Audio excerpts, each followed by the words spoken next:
हमारा दूसरा चैप्टर है साहित्यिक काल विभाजन। साहित्यिक काल विभाजन। साहित्यिक काल विभाजन दूसरा चैप्टर है। इसमें हम लोग सबसे पहले ये भूमिका लिखते हैं और इसमें इस बात पे बल देते हैं कि साहित्य क्या है। तो साहित्य समाजक दर्पण, समाजक दर्पण, समाज का दर्पण होता है साहित्य। समाज में बदलाव आता है, बदलाव आता है आर्थिक, धार्मिक, राजनीतिक, सामाजिक, सांस्कृतिक स्थिति में बदलाव आने से समाज में भी बदलाव आता है। इस बदलाव का फर्क साहित्य पे पड़ता है और साहित्य में भी बदलाव आता है। साहित्य में बदलाव आता है, में बदलाव। इसी बदलाव को स्पष्ट करने के लिए साहित्यकार द्वारा भाषा का, साहित्य का काल विभाजन किया जाता है। साहित्यिक काल विभाजन किया जाता है। साहित्यिक काल विभाजन किया जाता है। साहित्य के काल विभाजन में 3 आधार पे हम विचार करते हैं। पहला विधा।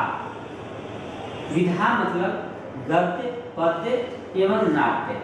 गद्य, पद्य एवं नाट्य।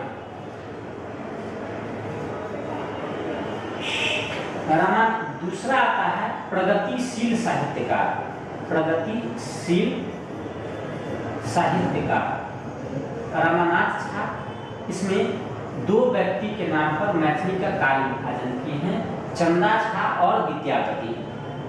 चंदा झा काव्य को आधुनिक काल अर्थात राम काव्य और विद्यापति काल को कृष्ण काव्य कहते हैं। ये दोनों मान्य नहीं है। मान्य विविधता के आधार पर होता है, जिसमें साहित्य का काल विभाजन किया जा सकता है। संसार के अधिकांश साहित्य इसी आधार पर किया जाता है। आदिकाल, मध्यकाल और आधुनिक काल। मध्यकाल, आधुनिक काल।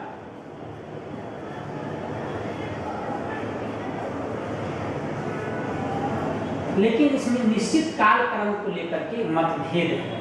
मतभेद का कारण यह होता है कि एक काल में ही दूसरे काल का शुरुआत हो जाता है, इसलिए एक काल की प्रवृत्ति दूसरे काल में भी देखा जाता है और यह प्रवृत्ति जैसे जैसे पहले काल की प्रवृत्ति कम होती जाती है, दूसरे काल की प्रवृत्ति बढ़ता जाता है। यह कब और किस रूप में कम हुआ और किस रूप में बढ़ गया, उसी बीच को सीमा को रेखांकन किया जाता है, तिथि को रेखांकन किया जाता है। इसी रेखांकन पर विद्वानों के बीच में मतभेद है और यहाँ पर विभिन्न सारे विद्वानों का मत आता है, विद्वानक मत आता है और इस विद्वान के मत को समीक्षा किया जाता है। इसमें सबसे अधिक मान्य दिनेश झा का समझा जाता है।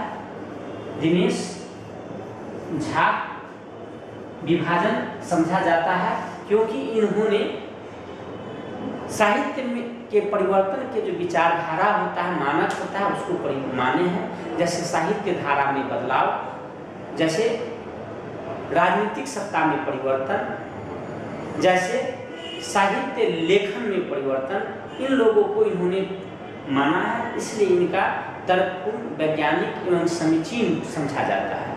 कुल मिलाकर के अगर हम देखें तो साहित्य काल विभाजन का अंतिम स्तर हम इस पे आते हैं कि विद्यापति से पहले जितने भी साहित्य लिखे गए हैं उसको आदिकाल और विद्यापति से लेकर चंदा झा से पहले तक, पूर्व तक के काल को, चंदा झा से पहले तक के काल को मध्यकाल और चंदा झा से लेकर के अभी तक के काल को आधुनिक काल कहते हैं। आधुनिक काल को विभिन्न विद्वानों ने विभिन्न नाम देने का कोशिश किया है, जैसे पुनर्जागरण काल, नवनव उत्थान काल, नवीन काल, तो विभिन्न नाम से अलग अलग संबोधन करने का, प्रगतिवादी काल, प्रयोगवादी काल, लेकिन यह कोई अलग काल नहीं है। बल्कि आधुनिक काल के ही यह प्रवृत्ति है कि क्षण क्षण में परिवर्तन हो रहा है।